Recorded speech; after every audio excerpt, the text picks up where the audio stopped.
अस्सलामुअलैकुम, कैसे हैं सब। उम्मीद है सब खैरियत से होंगे। मैं दाल चावल बना रही थी, उसके साथ मैं ये चटनी ज़रूर बनाती हूँ, तो मैंने सोचा कि चले मैं आपके साथ भी शेयर कर लूँ।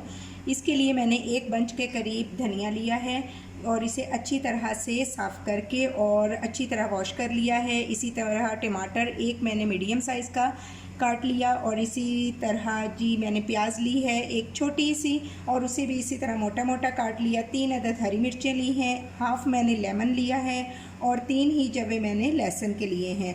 हाफ़ लेमन हम इसी तरह यूज़ करेंगे चटनी में और हाफ़ का हम जूस ऐड करेंगे और 1 टेबलस्पून इसमें ऐड करेंगे नमक। तो चलिए जी जल्दी से हम ऐड करेंगे चॉपर में अपनी सब चीज़ें। अब हम इसमें ऐड करेंगे 1 टीस्पून से थोड़ा सा ज़्यादा नमक। आप हस्बे ज़ायका इस्तेमाल करें। और अब बाकी का लेमन जूस मैं इसमें ऐड करूँगी।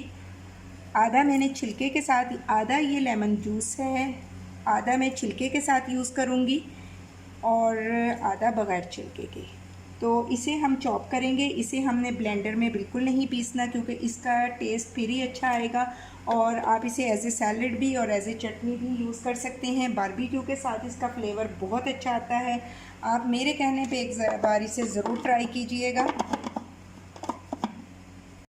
इसमें आप हरी मिर्चें कम या ज़्यादा भी कर सकते हैं। हम लोग तीखा खाना पसंद करते हैं तो इसलिए मैंने इसमें 3 हरी मिर्चें ऐड की। आप इससे कम भी ऐड कर सकते हैं तो भी वही फ्लेवर आएगा, बस थोड़ा कम स्पाइसी होगा।